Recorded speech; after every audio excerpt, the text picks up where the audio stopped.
Welcome, everybody, to this preview for Windows on the World. Tonight, live, yes, Sunday, every Sunday, 9:30 p.m. UK time. We are live at windowsontheworld.net on our live shows page, and that stays in the archive forever. Well over 200 shows there now, and about 540 uploads on Odyssey. We are also on YouTube, but please subscribe to us on Odyssey. Tonight, we're going to follow up what we've been talking about in the last few weeks and cementing it all together. Yes, we're going to see the terror games. It's full on assault and it is asymmetric warfare. We're going to give you information about what's going on around the world and how things are implemented locally, of course, all the rest of the stuff that we usually talk about. I don't want to come on here every week doing these previews, basically just trying to get you all to come to Spreaker on our Sunday shows at 9:30 p.m. But I usually end up doing that because we do need to do a preview. I don't use YouTube anymore, apart from putting out these kind of adverts really for our shows. And we do live streams during the week. There's a lot of new stuff I'm going to put out, but tonight's show, I think, is going to be particularly interesting. It's going to cement the things we've been talking about in the last few weeks. So everything is ramping up, and there's some interesting resistance going on, and we're going to talk about that. Also, the kind of resistance which is useful, because a lot of the resistance that's going on is completely in the hands of the oppressor. And that's quite an interesting strategic game. I think I did bring this up last week. Asymmetric warfare. Is tonight's show on here? No, it's not on here. No, it's never on YouTube. That's why I go on here every week to tell you people and anyone who wants to listen to the show that we are not on YouTube. We put very little on YouTube. I use YouTube merely to advertise our shows and our content. Please go to windowsontheworld.net. You can find there the links that you need, the links to Odyssey, where we put all of our Sunday shows, the links to Spreaker on our live shows page, which is where you can sign up for our Sunday shows. We do not use YouTube for anything of importance anymore, only for advertising our Sunday shows and to direct people to our other platforms. So now that's out of the way. That's great. Yes, a lot happening at the moment. I don't like staying on too long on these things because I've got a show prepared for tonight. I'm quite tired at the moment, actually. I've been working a lot on finishing our film and all of the rest of the stuff that's happening daily, the clampdowns that are going on. And we're going to go into that tonight and the background of that, because all of this has been predicted a long time. I know we do go into the history of this, and I think the history of it's very important. And history is important because if you're talking to somebody who's completely ideologically subverted and brainwashed, it's always good to have the facts. It is mimetic warfare. And of course, those who have already basically signed their contract with you know who have signed that contract. There's nothing you can do about that. And why should you? In fact, I mean, everything's all down to choice. And that's a big part of what's going on. The coercion and the gaslighting and the terrorism that is going to be inflicted will, of course, ramp up. And it is at an all-time high at the moment. And I think most people know that. So I won't reiterate that point too much.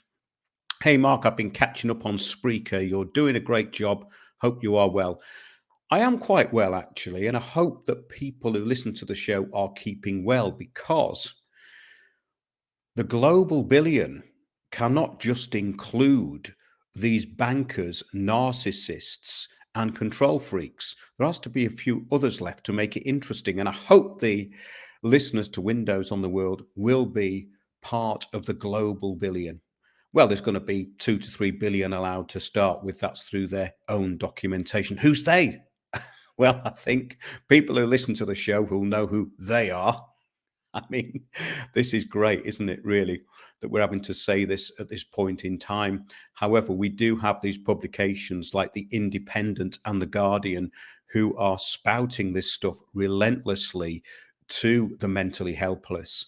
And that is a constant source of amusement and actual shock horror to most people who actually read what is written in the reports from the UN, the World Health Organization, the World Bank, cement it all together and are able to actually see what a strategy is. That's the very important thing, I think, that I find it astonishing that dots cannot be joined. And this is a big point and a very important one.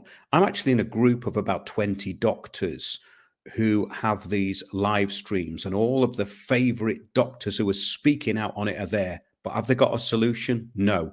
They have opinions, and they seem to think that they are still some kind of priest class. Well, I've got news for you, doctors out there. Your reputations are now trashed. You're finished, because those who are in the know about what's going on know about what's going on. Public trust generally for the medical profession has plummeted, and that is actually due to what the globalists want, because they don't want the globalists don't want people being able to listen to people in authority. So the point being that academics and doctors are no good at projecting this information, and they need to realize that there are very few who can do it. I know some of them who are very good at putting it across. However, this is not going to work, and the only thing that's going to work is asymmetric warfare. In other words, it's an unbalanced war, but it is winnable, and it is winnable in a mimetic way. And the propaganda that is being used is the biggest thing to counter. So countering propaganda, I think, is incredibly useful and incredibly important, because it might just be one of those things which makes the breakthrough, the real breakthrough, not the generalized kind of way things are at the moment. Anyway, I don't want to stay in here too long. There's quite a lot of people watching now. Losing trust in the medical profession is worrying, says Nick. We all have used them at some point. Now, this is an interesting point, actually, because I don't know about you, but whenever I've been to a doctor, they've either told me what I knew already, or they've misdiagnosed me. And a member of my family actually went to the doctor many years ago. It's quite an interesting one. Just said, "Oh, I've got pains in my chest." Now, if the doctor had actually asked properly what the pains were, then it would have been diagnosed and he wouldn't have died of a heart attack the next day. But the doctor said it was indigestion. I've had very similar experiences with the medical profession over the years. So doctors merely give you an opinion based on their study of anatomy and physiology, and most of them are very materialist kind of orientated. So they're not very integrated in their thinking. And that is a huge problem. And that's the problem I found with a lot of these doctors. They're very stuck in what they think the public perception of them is. Well, I've got news for them. The public don't think anything of you anymore. You're on the same level as everyone else. So get into the mimetic warfare battle and stop thinking that you have the moral high ground or the high ground of intellect or some kind of elite view, because you don't. Yeah. GPs have thrown the health of our nation under the bus, says Let Me Look TV. You're right. Absolutely. They support the primary healthcare bill back in 19. So did the BMA. Well, most of them are involved in the injection rollout as well. And that shows you how much they research what they're talking about. In other words, yes, we know what they are, and they are basically just dispensers for the pharmaceutical industry. However, what my main point here was that these doctors still think that they can unify. They can't unify, and they don't unify, and that's a big problem. So I think that it's time for people who know about propaganda to get these people into groups and start putting stuff across in a much more powerful way, because it's been very dissipated at the moment. Yeah. Okay. Yeah. Well, thanks, James. I'm just rambling on here. I didn't want to stay on because I'm a bit tired and I've got to do the show. But there's lots more to do with that kind of strategy in our archive. Strategy is key, because we can't waste energy. Those people who've still got a functioning brain cell cannot be expending it, throwing their energy around now because, yeah, we're in the middle of a genocide and there's going to be loads more terrorism. I predicted this a few weeks ago and it is starting to happen.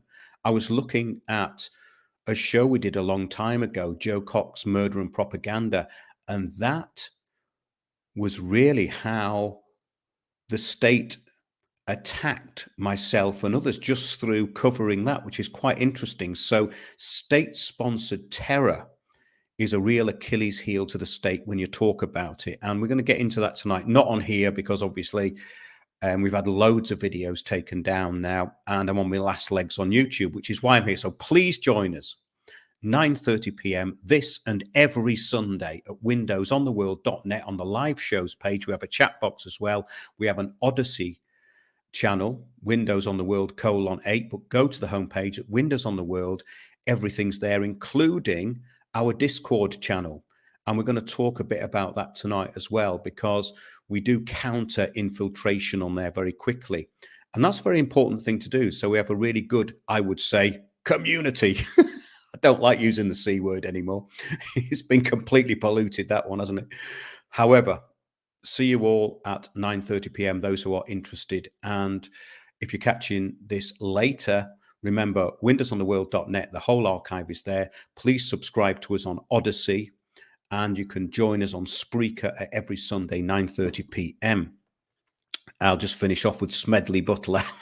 A great name, and yeah, quite apt really.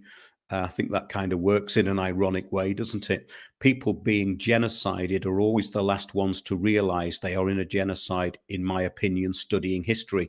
Fantastic, Smedley Butler. There you are, you see. The voice of real asymmetric warfare. We are in a genocide, so tell your friends and amuse your enemies. Okay, thanks a lot and see you all in a bit.